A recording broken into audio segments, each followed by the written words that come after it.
Second phase का चुनाव प्रचार लगभग खत्म होने वाला है और हर तरफ मचा है अब प्रचार का शोर। आप देख रहे हैं चुनावी चालीसा का एपिसोड नंबर 34।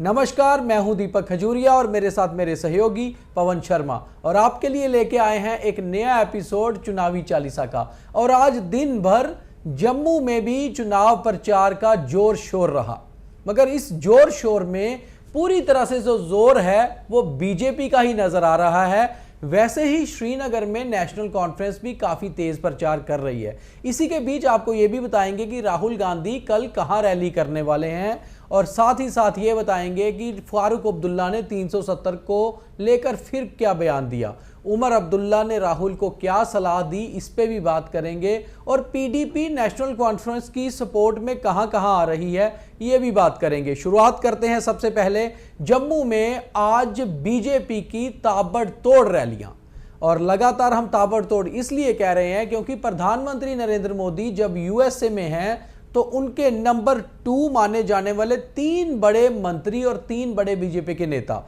जिसमें राजनाथ सिंह, अमित शाह और जेपी नड्डा तो बीजेपी के अध्यक्ष भी हैं और साथ ही साथ हेल्थ मिनिस्टर हैं। अमित शाह नंबर 2 माने जाते हैं, प्रधानमंत्री के बाद होम मिनिस्टर है और बीजेपी के कद्दावर नेता है। और राजनाथ सिंह फॉर्मर बीजेपी अध्यक्ष और रक्षा मंत्री, तीनों आज जम्मू में थे।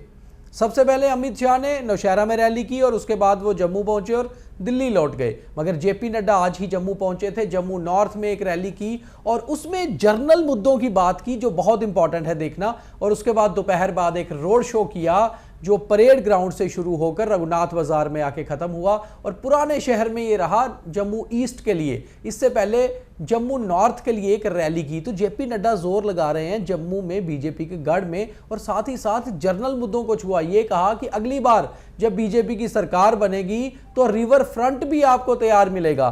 तो पूरा जोर पवन जी बीजेपी लगा रही है। प्रधानमंत्री मोदी के पास जो 3 बड़े चेहरे हैं, तीनों आज जम्मू में थे। वो तो देखिए, मैंने पहले कहा कि एक स्ट्रेटजी होती है, भारतीय जनता पार्टी चुनाव लड़ती है।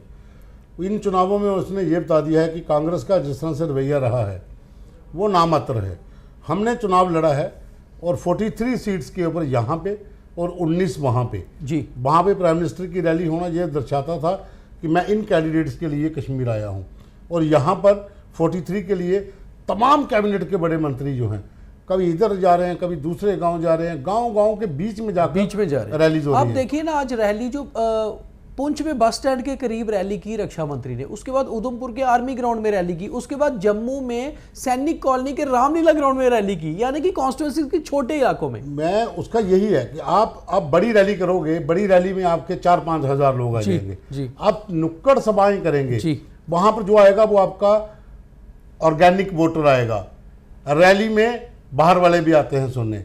आप सैनिक कॉलोनी में सैनिक कॉलोनी के लोग ही आएंगे, ज़्यादा आगे पीछे बाढ़ के आएंगे, वो भी उसी विधानसभा के होंगे। ये रैली मैटर करती हैं उस बड़ी रैली से।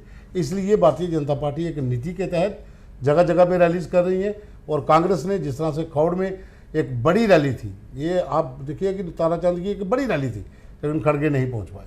तो बड़ी बात है कि जहां बड़े नेता पहुंचते हैं, जाहिर सी बात है वोटर्स को अट्रैक्ट करते ही करते हैं। आगे बढ़ते हैं तो कांग्रेस ने आज 2 नई पोजीशंस दे दी अपने जम्मू के नेताओं को, दोनों को वर्किंग प्रेसिडेंट बना दिया। एक उनकी कॉरपोरेटर थी भानु महाजन, जम्मू से जीती हुई थी, गांधीनगर से, युवा नेता भी हैं, और साथ ही साथ एमके भारद्वाज फॉर्मर प्रेसिडेंट हैं बार एसोसिएशन के और पुराने कांग्रेसी भी हैं। तो पवन जी, अचानक से चुनावों के बीच 2 लोगों को वर्किंग प्रेसिडेंट बना देना, मुझे ये समझ नहीं आई कि कारण क्या रहा। चुनावों के बीच में तो बकार सुलबानी को चेंज भी कर दिया, जैसे चुनाव अनाउंस हुए उसको चेंज कर दिया। करा को ले आए। करा की जो टीम थी, ताराचंद और रमन बल्ला, उनका जो काम काज था उसको देखने के बाद इनको लगा नहीं हो, काम ठीक नहीं हो रहा, 2 और बना दो। तो ये जो वर्किंग प्रेसिडेंट बनाया, मुझे समझ नहीं आया, अब इनको वर्किंग दी क्या जाएगी? 10 दिन तो बचे हैं चुनावों में। ये चुनावों में सिर्फ ये बताने के लिए कि हमने एक महिला कैंडिडेट को, एक महिला नेत्री को और एक पुराने कांग्रेसी को हमने इस पोस्ट पे ले आए हैं, जबकि इन दोनों से सीनियर भी कांग्रेस में बहुत बैठे हुए हैं, जो जनरल सेक्रेटरी। कहीं इनका ठीकरा इनके ऊपर नहीं फोड़ दिया जाए कि कहीं नुकसान हो जाए तो ठीकरा इनके ऊपर क्या फोड़ेंगे? वो तो पहले ही हो चुका है, ठीकरे वाला काम पहले हो चुका है, क्योंकि इन्होंने उस शिद्दत के साथ चुनाव लड़ा ही नहीं, उस मुहिम के साथ ये लोगों के साथ पहुंचे ही नहीं। राहुल गांधी कल पहुंचने श्रीनगर, और मुझे समझ नहीं आ रही कि राहुल गांधी 23 सितंबर को श्रीनगर में एक रैली कर रहे हैं HMT इलाके में, और बड़ी बात यह है कि 25 को सेकंड फेज का चुनाव होना है, और ना तो वो श्रीनगर में होना है ना तो जम्मू में होना है, वो होना है जम्मू के राजौरी, पुंछ और रियासी में, और कश्मीर के नॉर्थ कश्मीर में। ना वो नॉर्थ कश्मीर में जा रहे हैं ना वो जम्मू रीजन में आ रहे हैं, वो रैली कर रहे हैं 23 सितंबर को श्रीनगर में। तो क्या इंपैक्ट छोड़ेंगे, और क्या लगता है कि राहुल गांधी स्ट्रेटजी नहीं बना पा रहे कांग्रेस उनके लिए, उनकी रैलियां कहाँ करानी है? नेशनल कॉन्फ्रेंस के साथ अलायंस करने के बाद इनकी स्ट्रेटजी NC बना रही है। ये क्या बना रहे हैं? जहां पे इनकी जरूरत है जाने की, वहां ये कोई नहीं आएगा। आपको पता है आपकी जम्मू की 2 बड़ी सीट हैं, गांधीनगर है, बाहू है, यहां पे राहुल गांधी आए रैली करें, असर भी हो। यार राजौरी पुंछ जाइए जहां आपके कैंडिडेट लड़ रहे हैं, वहां कांटे की टक्कर है। प्राइम मिनिस्टर वहां रैली कर रहे हैं, अमित शाह वहां रैली कर रहे हैं, ये लोग वहां जा नहीं रहे। अच्छा, आज उमर अब्दुल्ला ने एक सलाह भी दे दी राहुल गांधी को। उन्होंने उमर अब्दुल्ला से पूछा कुछ पत्रकारों ने कि राहुल गांधी कश्मीर आ रहे हैं, उन्होंने बोला बिल्कुल मोस्ट वेलकम, राहुल गांधी आए। और मैं तो राहुल गांधी को ये सलाह देता हूं कि जब बीजेपी के बड़े नेता प्रधानमंत्री से लेके अमित शाह तक और राजनाथ से लेके JP नड्डा तक इतनी रैलियां कर रहे हैं जम्मू में, तो आप भी जम्मू जाइए, रैलियां करिए जहां आपका सीधा मुकाबला है बीजेपी से। उन्होंने तो सलाह भी दे दी, अब ये सलाह मान नहीं रहे। देखो, इस सलाह को तो एक साइड पे रख दीजिए। मुझे ये नहीं समझ आ रही कि प्रियंका गांधी की एक भी रैली नहीं हुई। क्यों नहीं करवा रहे? वो शिमला में बैठी है, भाई आप उसको जम्मू कश्मीर में लाइए ना, लोग सुनना चाहते हैं उसको। और राहुल से ज्यादा प्रियंका का इम्पैक्ट पड़ता है, और शायद महिला वोटर पे पड़े, पड़े। लेकिन कोई टेक्निक नहीं, कोई स्ट्रेटजी नहीं। बस अब जो NC इनकी स्ट्रेटजी बना रही थी, अब NC वाले खुद कह रहे हैं भाई आप जाइए, भाई आप भी कैंपेन कर लीजिए, हमारे लाइस पार्टनर हैं। देखो क्या होता है, खड़गे आएंगे, खड़गे का रैली करने का जम्मू कश्मीर में कोई इंपैक्ट नहीं पड़ेगा। बिल्कुल, लैंग्वेज बार बड़ा मैटर करता है। आप सचिन पायलट को लाइए जी, आप प्रियंका गांधी को भेजिए, आप खुद आइए, राहुल गांधी आए, या फिर आपके वो लीडर आए जो नॉर्थ इंडियन में ज़्यादा प्रभाव रखते हैं जी। आप साउथ इंडियन लीडर को लें, KC वेणुगोपाल जहाँ पर आ जाएंगे, कोई इम्पैक्ट नहीं पड़ेगा। देखो, भारतीय जनता पार्टी ने एक बड़ी, आपने एक चीज़ देखी होगी, भारतीय जनता पार्टी ने चुनावों का प्रभारी बनाया G. किशन रेड्डी को। G. किशन रेड्डी गली गली में रैलीज कर रहे हैं, लेकिन वो क्या कर रहे हैं, वो इलेक्शन को मॉनिटर कर रहे हैं। बिल्कुल, उनके ऊपर लीडर जो आके भाषण दे रहे हैं, वो आके शुरू करते हैं, वो दूसरी जगह निकल जाते हैं। वो बेसिकली मैनेजमेंट देख रहे हैं चुनावों की, ये टेक्निक है, इनके पास है ही नहीं। तो अब वापस चलते हैं और बात ये करते हैं कि फारूक अब्दुल्ला दोबारा 370 पर जोर दे रहे हैं। फारूक अब्दुल्ला का श्रीनगर में बयान आया है, we will take back article 370। उनका कहना है कि 370 हम वापस लेंगे, मगर लीगल तरीके से, कोर्ट से। पवन जी, साफ हो गया कि 370 वापस नहीं आ सकता, तो क्यों बरगला रहे हैं अपने वोटर्स को फारूक अब्दुल्ला लगातार ये बोल कर? देखिए, सेंटिमेंट्स की बात होती है।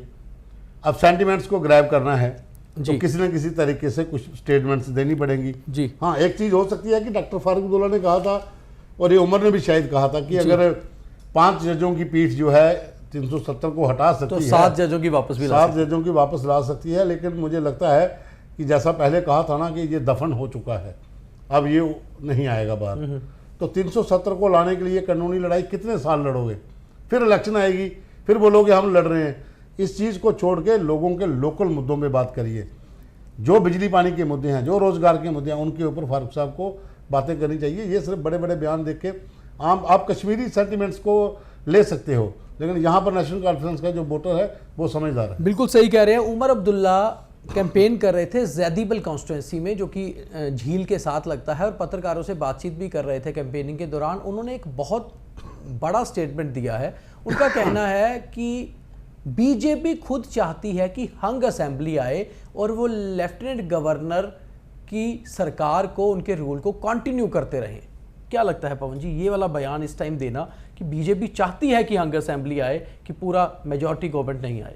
देखो, ये तो क्लियर हो चुका है, किसी की मेजॉरिटी नहीं आएगी, क्योंकि भारतीय जनता पार्टी जो 19 कैंडिडेट वहां पर हैं, 43 यहाँ पर हैं, आप 43 पूरे नहीं जितवा सकते। बिल्कुल, आप 19 में से वहां से 1-2 ले सकते हो।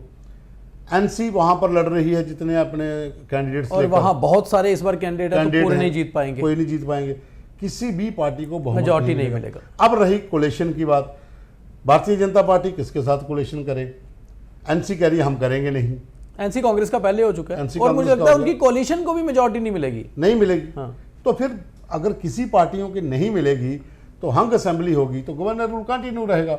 और इनको पता है कि भाजपा जो कह रही है कि अगर सरकार हमारी नहीं बनी तो यहाँ पर कुछ नहीं होगा, लोगों के कोई मसले हल नहीं होंगे, इट मीन्स कि वो कंटिन्यू रहेगा।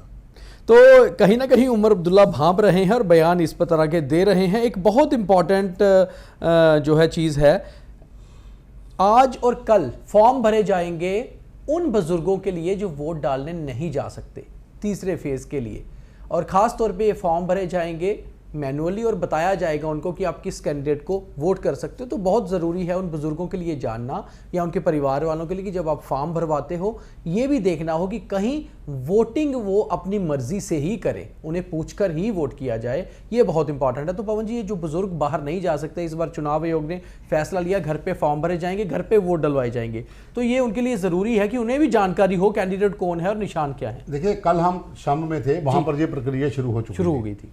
वहाँ पर उन्होंने वोट भी डलवा दिए थे जी। वहाँ पर बाकायदा एक बॉक्स बन के जाता है, वो बुजुर्ग जो है उस बॉक्स के अंदर रहता है, वो बॉक्स चारों तरफ से बंद होता है, उसका सिस्टम सारा बाहर होता है, उसके बाद कैंडिडेट्स के नाम होते हैं, वो उनको बताते हैं कि आप अपनी मर्जी का जो बटन दबाना है, जहाँ जो कुछ प्रक्रिया है वो पूरी करिए। वो एक बढ़िया सिस्टम है, दिव्यांग हैं, बुजुर्ग हैं, और शाम में सबसे ज़्यादा बुजुर्ग हैं। बिल्कुल। तो वहाँ पर वो एक प्रक्रिया शुरू होगी, क्योंकि वहाँ पर जो SDM हैं जो खौड़ में, उन्होंने कल बताया था, सतीश शर्मा, उन्होंने बोला कि हमने प्रक्रिया शुरू कर दी है, हमारी जो टीमें हैं गांव-गांव में दिव्यांग और जो बुजुर्ग हैं उन लोगों के साथ उनको वोटिंग प्रोसेस के लिए पूरा मोटिवेट किया गया है, कैंडिडेट्स के बारे में बता दिया गया है, उनकी मर्जी है जिसको मर्जी डालें, लेकिन सरकार की तरफ से उनके पास हर चीज़ पहुँचाई गई। बड़गाम में उमर अब्दुल्ला चुनाव लड़ रहे हैं, एक गांधरबल से एक बड़गाम से। बड़गाम से एक खबर आई है कि उमर अब्दुल्ला को उनकी चिर प्रतिद्वंदी पार्टी PDP के जो कैंडिडेट हैं उन्होंने सपोर्ट कर दिया है और ये कहा है कि मैं उमर अब्दुल्ला की सपोर्ट में आ गया हूं, शायद नाम भी वापस ले रहे हैं। तो PDP का कैंडिडेट अपनी पार्टी के अगेंस्ट जाके उमर अब्दुल्ला को सपोर्ट कर रहा है, तो ये कश्मीर में कहीं ना कहीं इस बार काफ़ी कुछ नया देखने को मिल रहा है। पवन जी, देखिए, ये जो समीकरण बने हैं ना इंडिपेंडेंट के आने के बाद, पार्टियों की ना समझ नहीं आ रही किसको कोई एक को सपोर्ट कर रहा है, वो अगर तू मुझे यहाँ पे कर, तेरे कैंडिडेट को मैं वहाँ करूंगा, और दूसरा करा तो इसको छोड़, मैं सीधा PDP को छोड़ के सीधा उमर को सपोर्ट कर रहा हूँ। तो अब वहाँ पर खलबली मची है कि कम से कम इन इंडिपेंडेंट से बचाने के लिए पार्टियां सोच रही है कि हमारे खाते में कम से कम सीटें ज़्यादा आ जाएं, नहीं तो अगर ये ले गए तो किसी के पास कुछ नहीं बचेगा। चलिए देखते हैं कितने इंडिपेंडेंट जीतेंगे और कितनी पार्टीज जीतेंगी। मगर एक बात बहुत इंटरेस्टिंग हो रही है इस बार, कश्मीर में अच्छे खासे इंडिपेंडेंट्स ने बड़ी बड़ी पार्टियों की नींद, बड़े बड़े नेताओं की नींद उड़ा के रखी हुई है। पार्टियां अपने समीकरण समझ ही नहीं पा रही हैं और इंडिपेंडेंट्स अच्छा खासा प्रचार कर रहे हैं। बात जम्मू में भी कम नहीं है, जम्मू में भी 3-4 इंडिपेंडेंट कैंडिडेट ऐसे हैं जिन्होंने पार्टियों की नींद उड़ा के रखी हुई है और शायद वो 3-4 इंडिपेंडेंट जीत भी जाएं, और अगर जीत जाएंगे तो उनकी वैल्यू बढ़ जाएगी, क्योंकि सरकार उनके बिना नहीं बनेगी और हर पार्टी चाहती है इन इंडिपेंडेंट्स को साथ मिलाना, क्योंकि जब सरकारें बनती हैं तो एक एक नंबर भी इंपॉर्टेंट है। तो आज के चुनावी चालीसा में इतना ही। कल का चुनावी चालीसा जो होगा वो भी इंपॉर्टेंट होगा, क्योंकि कल आखिरी दिन होगा प्रचार का जम्मू और राजौरी, पुंछ और रियासी में और नॉर्थ कश्मीर में। और साथ ही साथ कल शायद मैं ऑफिस से बाहर हुई तो एक बार दोबारा से कहीं बाहर से चुनावी चालीसा आपको दिखाएंगे और पवन जी स्टूडियो में होंगे। तो तब तक के लिए हमें लाइक, फॉलो, शेयर करते रहिए। हमारे प्रोग्राम्स कैसे लगते हैं हमें ज़रूर बताइए। आप लोगों का भरपूर प्यार मिलता है, बहुत अच्छा लगता है। बहुत धन्यवाद।